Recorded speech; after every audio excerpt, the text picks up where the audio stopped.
pelaksanaan pembangunan di Majalengka menuju Majalengka Lakung Sae tentu tidaklah mudah. Pak, berarti kalau kepala daerah itu tidak rajin ke Jakarta, tidak rajin ketok-ketok pintu, susah lah ya. Seberapa besar sekarang kalau misalnya diangkakan itu Pak ya, perhatian pemerintah pusat ke Majalengka khususnya? Ya, saya tersendiri, ini kadang-kadang menjadi salah arti. Kenapa salah artinya? Ada persepsi yang terbangun, seolah-olah Langkung Sae itu adalah kata perbandingan. Ya. Yang membandingkan antara pemerintahan yang saya pimpin hari ini dengan pemerintahan masa lalu. Padahal kita tidak ada ke sana.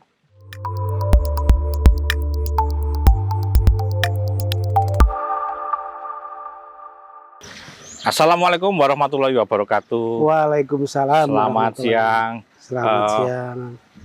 Teman-teman, jumpa lagi bersama saya Adi Sasono, pemimpin redaksi Tribun Jabar. Hari ini saya berada di sebuah tempat yang menurut saya sangat keren. Ini terletak di halaman belakang pendopo Kabupaten Majalengka. Saya dilingkari oleh setidaknya 4 pohon mangga tinggi-tinggi, keren, rumputnya bagus, ada gemercik air, keren. Nah, tentu saja saya sudah ditemani Pak Bupati Majalengka, Bapak Herman Suherman. Pak, selamat siang Pak. Selamat siang. Sehat Pak ya? Oke, mantap. Mudah-mudahan Kang Adi juga sehat. Siap, amin Kang. Ini kan sebulan lagi kita sudah melalui 2025 Pak. Ya. Nah, 2026 sudah pasti akan kita jalani. Nah, apa yang akan Pak Herman kerjakan dalam 2026? Ya, baik, terima kasih Kang Adi, bahwa kurang lebih 8 bulan lebih saya dipercaya oleh publik, dilantik oleh Pak Presiden menjadi bupati. Kemudian sepanjang 8 bulan itu juga kami menyusun strategi dan pelaksanaan pembangunan di Majalengka menuju Majalengka Lakung Sae tentu tidaklah mudah. Ya. Pasti Pak. Apalagi saat ini kita dihadapkan kepada persoalan fiskal daerah, di mana Inpres nomor 1 tahun 2025 efisiensi masih berlaku, dan kemudian pada akhirnya hampir setiap kabupaten kota di Indonesia termasuk Majalengka pun terkena potongan. Namun demikian ini tidak menyurutkan kami untuk berjuang bagaimana mengajak seluruh komponen dari mulai ASN dan masyarakat bersama-sama untuk mengawal bagaimana mewujudkan Majalengka Lakung Sae dari semua aspek kehidupan, ya, baik di bidang kesehatan, pendidikan, infrastruktur, keagamaan dan lain-lain agar bisa Lakung Sae. Tentu di tahun 2026 ini kami mencoba ya melanjutkan kegiatan-kegiatan yang sudah terlaksana di tahun sebelumnya, ya, karena sifatnya itu tidak pakai biaya. Tapi tetap kita lanjutkan karena menyangkut masalah bagaimana kami ingin mengajak ya teman-teman ASN masyarakat untuk terus membangun hubungan yang lebih dekat, ya, baik dekat terhadap penciptanya, ya, dan juga terhadap manusia. Bagaimana menjaga keseimbangan hablum minallah hablum minan nas. Artinya di tahun 2026 ini program-program ya peningkatan ketakwaan kepada Yang Maha Kuasa melalui sholat subuh berjamaah, kemudian sholat duha sebelum kita bekerja, terus ini harus bisa terlaksana sepanjang saya menjadi bupati dan seterusnya, harapannya seperti itu. Kemudian di samping kegiatan rutin yang kita laksanakan 5 yang lalu, kita pun 2026 mencoba memetakan Pak. Tadi bicara masalah kapasitas fiskal kita, ya, tahun 2026 juga terjadi lagi Pak ya. Bahkan cukup luar biasa. Namun kami harus bagaimana mensiasati, membangun strategi agar jangan sampai janji politik yang kami susun, yang dituangkan pada RPJMD Ya. kemudian dari RPJMD menjadi sebuah arah yang akan kita tuju dalam membangun Majalengka, dijabarkan oleh kepala OPD, para di OPD di dinas, baik ya dituangkan dalam Renestrat dan Renza Dinas, kemudian jadi program, semuanya harus bermuara kepada pencapaian visi misi kami yang tertuang. Ya. Nah, strateginya apa tuh Pak? Pasti menarik nih strateginya. Ya, kalau kita bicara semuanya dari mulai aspek ya kesehatan, pendidikan dan infrastruktur, keagamaan dan yang lain, pasti dengan anggaran yang sangat minim ini tidak akan mungkin bisa tercapai.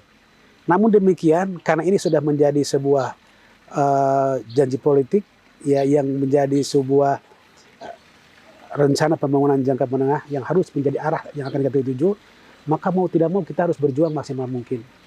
Memang kemarin ya Pak Gubernur sudah memanggil kepada seluruh kabupaten kota, para bupati wali kota untuk duduk bersama.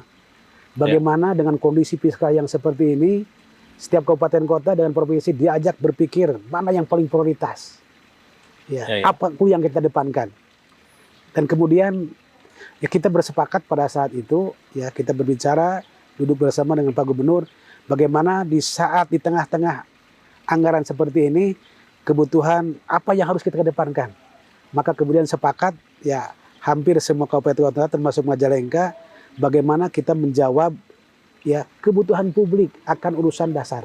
Ya. Apa itu infrastruktur? Infrastruktur. Kenapa infrastruktur? Karena infrastruktur itu kan dimanfaatkan oleh semua orang. Ya, tidak si kaya, ekonomi tidak juga miskin. Itu pasti, Pak, ya. Ya, yang memanfaatkan tidak si kaya, tidak semiskin. Ya. Dan kemudian ketika kita sentuh infrastruktur, maka kemudian akan berdampak kepada ekonomi.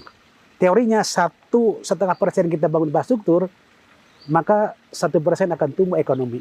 Ya, maka itulah menjadi sebuah komitmen bersama bagaimana seluruh kabupaten kota prioritas tahun 2026 ini ya kita fokus bangun infrastruktur, jalan, jembatan, dan juga irigasi.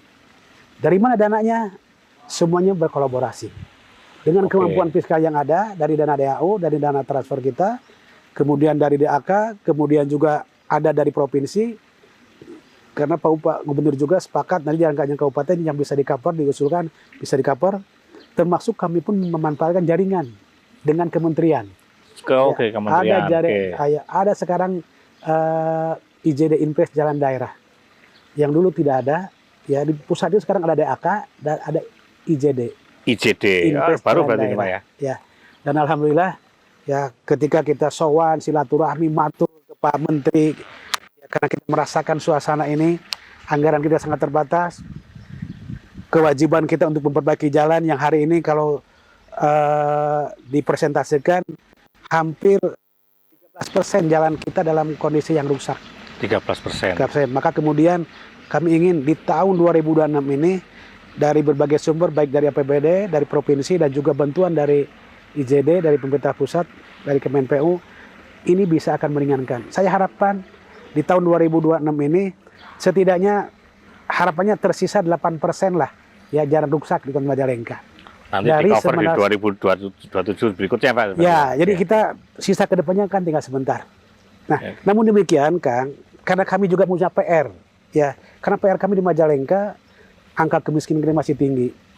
Pada saat tahun 2004 kemarin, rilis BPS kita 10,82. 10,82. Ya, kemarin 8 bulan kita genjot, ya, dengan berbagai macam program pada Mata Hati, ya, Mata Hati di bidang tenaga kerjaan, ya, kita sudah bisa menekan angka pengangguran dari 4,01 kemudian jadi 3,7 dan sekarang angka kemiskinan pun dari 10,81 menjadi 10,82 menjadi 10,31. Turun ya. 5 sekian poin turun. Ini kan sebuah pencapaian yang luar biasa alhamdulillah. Kemudian berikutnya yang tak kalah penting, dengan angka kemiskinan seperti itu, ya kami pun ini menjadi PR yang harus kita laksanakan. Makanya di samping infrastruktur yang difokus semua sepakat, kami pun tidak boleh meninggalkan program untuk mengentaskan kemiskinan. Maka di tahun 2026 yang akan datang, kami sudah menyiapkan anggaran untuk menekan angka kemiskinan melalui pembangunan rumah tidak layak huni. Oke. Bantuan keuangan dari kabupaten untuk desa, namun nanti kita arahkan penggunanya untuk mengentaskan kemiskinan melalui masyarakat yang miskin dientahkan dari mereka yang memiliki rumah tidak layak huni. Karena indikator kemiskinan salah satunya dilihat dari kapasitas fiskal, ya kapasitas kapital dia. Di antara lain ditandai dengan kepemilikan rumah tidak layak huni. Bahasa saya di lapangan ada yang memudahkan pada teman-teman bagaimana kita mengatasi kemiskinan dari rumah tidak layak huni. Rumah tidak layak huni yang kita maksud adalah rumah yang menjadi ciri atau indikator bagi rumah masyarakat miskin. Yang ditandainya si dindingnya dari bilik, dari bambu, lantainya masih dari tanah. Nah, kemudian itu semuanya kita sentuh dari dana alokasi umum, dari APBD, juga dari pemerintah provinsi dan pusat. Ada juga ya kategori yang kedua adalah rumah yang tidak layak dihuni. Beda tidak? Bedanya apa tadi? Kalau rumah tidak layak huni, ini adalah rumah, ini bahasa kami ya, di lapangan mudah. Ya. Adalah rumah yang menjadi indikator kemiskinan. Indikator kemiskinan ya. Ya, itu cirinya dinding dari kayu, dari bilik, bawahnya dari tanah. Kalau rumah yang tidak layak dihuni adalah rumah yang tidak menjadi indikator kemiskinan dari sisi fisiknya. Karena rumah itu dari terbuat dari dindingnya sudah batu bata, bawahnya sudah ada tegel, ada yang keramik, cuman sudah tidak layak dihuni, akibat lapuk, rusak. Oke, ya. Rumah sehingga tua, sudah rusak lapuk. Itulah fokus kita di bidang infrastruktur, kemudian kemiskinan, ya dengan cara itu. Dia yang tidak lupa juga masalah pendidikan, bagaimana kita fokus ya DAK kita untuk pembangunan infrastruktur sekolah 0 sekarang, Kang. Ya, kita hanya bos untuk di sekolah saja, tapi untuk fisiknya DAK tidak ada. Akhirnya kita sowan lagi ke Pak Menteri, bagaimana ini Majalengka yang punya sekolahnya rusak, SD-nya banyak, ya kurang lebih masih 280 ruangan, kemudian SMP-nya juga masih banyak yang rusak, kemudian bangunan TK juga masih banyak yang harus kita perbaiki. Akhirnya kita sowan kembali ke Pak Menteri, ya karena di sana di kementerian ada program. Ya program tugas pembantuan sektoral sifatnya, dan alhamdulillah saya mendapatkan juga bantuan dari beliau, dari Pak Menteri. Ini menjadi sebuah kebahagiaan bagi kami, sehingga harapan kami mudah-mudahan di tahun 2026 ini ketika kita memetakan persoalannya ya di bidang kemiskinan, kita punya masalah infrastruktur, masih ada jalan-jalan yang rusak, jembatan yang harus kita perbaiki, maka semuanya kita tangani. Pak, berarti kalau kepala daerah itu tidak rajin ke Jakarta, tidak rajin ketok-ketok pintu, susah lah ya? Untuk saat ini bisa menjadi kendala, Pak. Karena bagaimanapun sekarang kan tadi, dulu kan tidak mengenal adanya IJD, Impres Jalan Daerah. Ya, semuanya berharap jalan itu kan pingin mulus, pingin dalam kondisi mantap. Maka kemudian tadi Pak Gubernur mengarahkan kita berbagai macam cara, sepakat semuanya. Tahun 2026 kita fokus selesaikan itu. Namun di Majalengka kita sepakat juga itu dilaksanakan, tapi yang lain tidak boleh ditinggalkan. Kemiskinan, pendidikan, dan juga kesehatan tidak boleh. Jadi kalau Bapak boleh sampaikan seberapa besar sekarang kalau misalnya diangkakan itu Pak ya, perhatian pemerintah pusat ke Majalengka khususnya? Ya, alhamdulillah setelah kita silaturahmi, Mbak ya. Kemarin dapat bantuan untuk jalan ya. Karena kebetulan ini gayung bersambut, Pak. Ada program yang kami gagas, saya sebagai bupati ingin membangun konektivitas jalan antar daerah, antar desa, antar kecamatan. Saya ingin membangun jalan Jati 5, jalan Timur Lingkar Majalengka. Sebentar, Jati 5, jalan Timur Lingkar Majalengka. Ketika orang Cirebon mau ke Cikijing, mau ke Tasik, maka kemudian tidak usah lagi masuk dari Cirebon masuk ke Majalengka, cukup di Sindangwangi naik ke sana. Ya, kurang lebih 41 km. Ya, itu untuk mempercepat konektivitas dan membuka konektivitas antar Ciayu Majakuning ya. Ya, antar Ciayu Majakuning mempercepat. Ya. Kemudian yang kedua, manfaatnya adalah ketika saya jalan buka Jati 5, jalan timur lingkar Majalengka, kami menyadari Pak, potensi destinasi wisata alam Oh iya. semuanya Oke, tersebar di sepanjang jalan itu. Kurang lebih ada 12 destinasi wisata, dari mulai Curug, Situ, Penyaboyan, Oh iya, iya. dan lain terbentang di sana. Maka kemudian andai saja masyarakat Majalengka, ya, kemudian orang Cirebon mau ke Tasik, melingkar mau ke sana, mereka disuguhi di samping mendekatkan jarak, disuguhi tempat-tempat wisata Oke, yang oke. aduhai. Lah. Iya, iya, iya. Itu. Nah, itulah program yang ingin kami laksanakan. Dulu pada saat saya sedang kepala dinas PU, belum selesai, yang melanjutkan mungkin kemarin tidak fokus, dan saya harus selesaikan. Dan hari ini alhamdulillah, ya, pertanyaannya tadi dukungan dari provinsi, Iya. karena kebetulan ada jalan yang harus dibangun, dikonekkan, yang belum tersambung, yaitu jalan dari di Argapura, ya, kurang lebih 5,8 kilo yang harus disambungkan. Dapat dari Pak Gubernur 10 miliar. Oh, oke. Ya, alhamdulillah. Nanti pelaksananya, pembangunannya antara TNI dengan masyarakat. Bakti TNI namanya. Iya, iya. Ya, itu Cikaracak, jalurnya ruasnya Cikaracak Sadarehe. Kemudian Gayung Bersambut kita dapat juga dari DAK, ya, DAK untuk Sadarehe, Payung Sadarehe. Jadi ketika Payung Sadarehe sekarang di hotmix dari DAK ada 14 miliar, ya 14 miliar. Kemudian kita bangun sekarang dari TNI, dari Pak Gubernur, ini connect Pak. Ini Ya. sudah menyambung. Itu kalau kepala daerahnya mantan sekda itu ya gini. Ya, nyambung ya alhamdulillah ya. Ya itu alhamdulillah Pak. Makanya saya merasa berbahagia sekali ketika punya rencana ingin membangun Jati 5, Iya. belum terhubung, dari Pak Gubernur dapat bantuan 10 miliar untuk konektivitas tadi menyambungkan. Iya, iya. Kemudian di sisi lain DAK masuk, diarahkan juga ke sana. Jadi nyambung Pak. Nyambung. Insya Allah nanti Kang Adi dengan teman-teman dari Tribuner, silakan saya ajak nanti jalan-jalan. Tahun berapa itu Pak? Beres tahun sekarang Pak, 2026. Oke. 2026. Karena apa? Kesana. Karena Pak, di tengah-tengahnya sudah saya besarkan Pak. Panyawoyan ke Oke. Sangiang itu sudah 10 meter. Bis sudah masuk. Oke. Ya, bis sudah masuk. Karena apa? Persoalan kita hari ini di Majalengka, ya, ini tempat-tempat wisata kita itu jaraknya kecil. Jalannya kecil, oke. Makanya saya besar-besarkan Iya, Pak, iya. untuk mendekatkan. Kalau bis besar bisa masuk, artinya ya pengunjung pasti Ya. lebih banyak juga. Ke Panyawoyan sudah bisa bis naik dari Wates ke Sangiang. Cuman kendalanya pas di Panyawoyan nggak ada tempat parkir. Jadi walaupun bis sudah bisa masuk, tapi karena nggak ada tempat parkir, parkirnya di Sangiang. Oh, Gitu. nanti pasti juga dibangun tempat-tempat parkir pasti Insya- ada juga. pasti Ya. kita pikirkan lah. Karena bagaimanapun kita ingin tumbuh ya ekonomi kita dengan cara jalan dalam kondisi mantap, besar, kemudian pasti wisata akan ramai. Wisata rame, ungkitan ekonomi akan juga akan tumbuh. Pak. Kalau Pak Eman milih misalnya di Majalengka ada, taruhlah misalnya 50 tempat wisata. Pak Eman pilih satu yang mana Pak? Yang paling mengena di hatinya Pak Eman?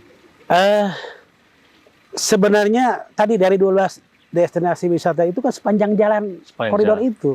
Jadi semuanya itu sangat mudah dilalui, sangat dikunjungi gitu loh. Udah Tapi kalau dilihat dari Ya, sekarang, ya. yang banyak kunjungan wisatawan, tahun ini hampir 2,1 juta jiwa yang berkunjung ke Majalengka untuk wisata. gede Yang juga. paling tertinggi adalah Cipanten.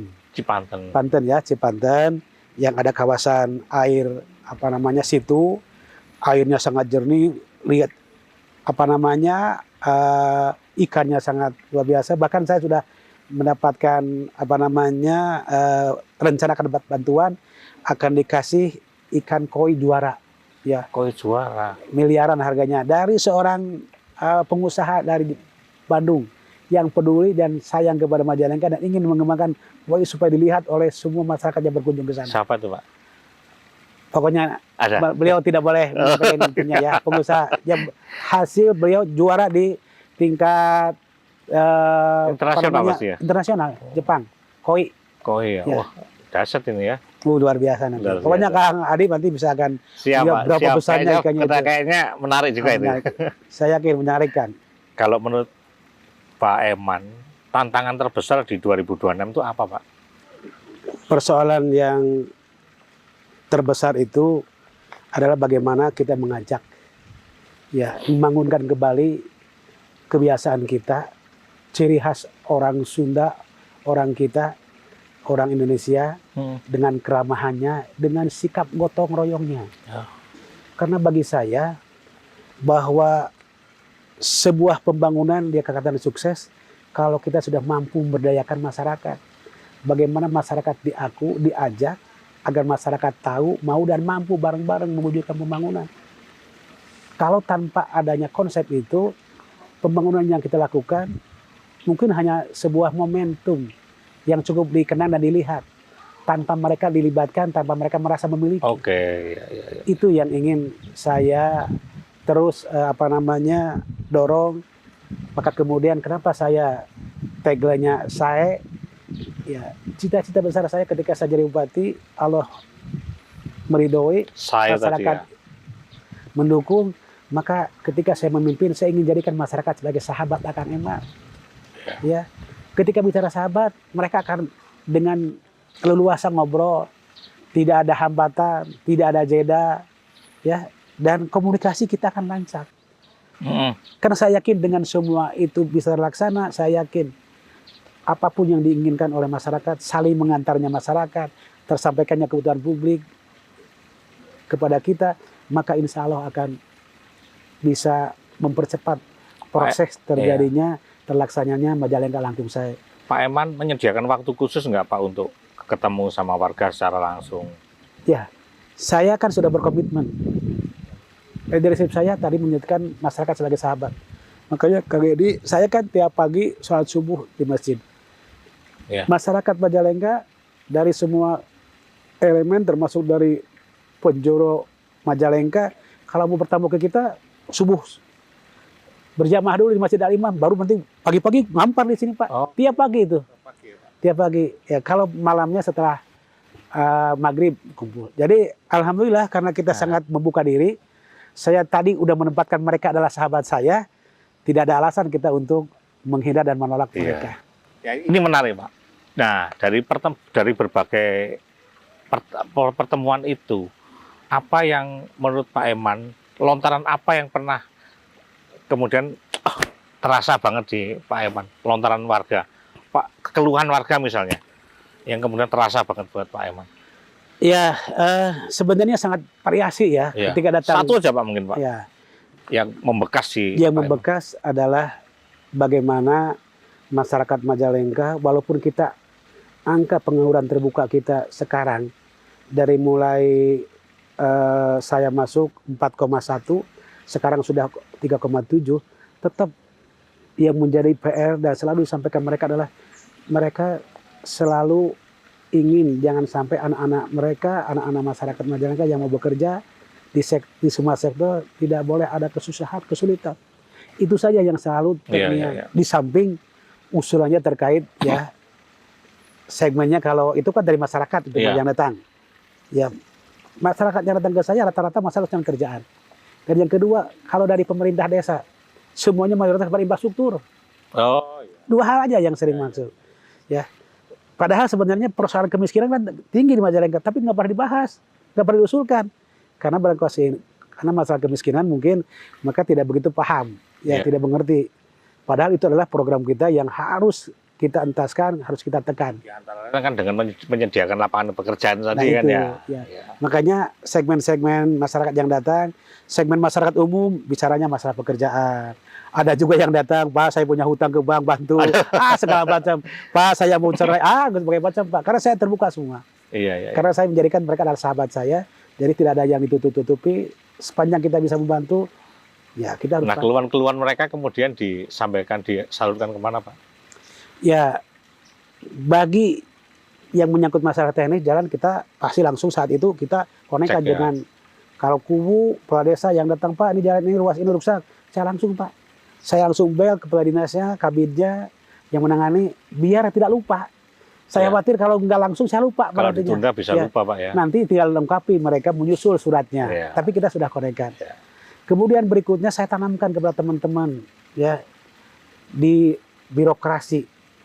Apa yang saya tanamkan kepada teman-teman? Reformasi birokrasi saya ingin di Majalengka harus berorientasi kepada 3 hal. Ya, apa? Satu, bagaimana kita sebagai ASN yang tugasnya melayani masyarakat, kita harus hadir bisa melindungi masyarakat. Kita sebagai ASN hadir melindungi mereka. Tidak boleh ada masyarakat Majalengka yang kekurangan makan, yang tidak bisa makan. Tidak boleh kita usahakan jangan sampai masyarakat tidak bisa tidur akibat rumahnya tidak layak huni. Sekemampuan kita harus hadir sebagai negara. Yang kemudian berikutnya, saya titip kepada mereka, pada ASN, dalam rangka reformasi birokrasi, 3 hal yang kita lakukan setelah kita melindungi, hadir kita untuk mempermudah. Masyarakat pasti banyak membutuhkan pelayanan kepada kita, dari sisi administrasi dan lain-lain. Jangan persulit rakyat, jangan dipersulit masyarakat. Ya, yakini oleh kita, setiap kita membantu kesusahan orang, kita akan dimudahkan di dalam hidup kita. Ya. Maka kemudian, tidak boleh ada ya sesuatu yang dipersulit, apalagi kalau itu mudah. Ya. Tidak boleh lama-lama kalau itu bisa cukup waktu yang singkat. Ya. Inilah kita harus melindungi, mempermudah, dan yang terakhir bagaimana kita hadir sebagai birokrat untuk bisa membahagiakan. Bahagiakan siapa? Masyarakat. Ya. Jangan sampai salah. Kita ini tugasnya melayani mereka, melayani masyarakat. Bahagiakan rakyatnya dengan cara apa? Ketika mereka membutuhkan layanan kita, hadir dengan sopan, senyum, sapa, dan hormati. Insya Allah mereka akan bahagia. 3 hal inilah saya titipkan kepada ASN agar menjadi orientasi yang harus kita lakukan sebagai ASN yang harus hadir, ya, memberikan layanan terbaik kepada masyarakat. Oke. Nah, ini terakhir, Pak. Bapak kan tadi beberapa kali menyampaikan saya sahabat Akang Eman. Nah, mungkin Pak Eman bisa menjelaskan ke teman-teman, ke warga. Baik, pertanyaan yang menarik sekali, Kang Ade. Ya. Dan ini saatnya saya harus menyampaikan. Karena seringkali persoalan mengenai pembuatan tagline atau visi Majalengka Agung saya atau kata saya tersendiri, ini kadang-kadang menjadi salah arti. Kenapa salah artinya? Ada persepsi yang terbangun seolah-olah langkung saya itu adalah kata perbandingan. Yang membandingkan antara pemerintahan yang saya pimpin hari ini dengan pemerintahan masa lalu. Padahal kita tidak ada ke sana. Ya, Bapak juga bagian karena dari masa saya bagian lalu. dari masa lalu, masa dibandingkan. Ya kan?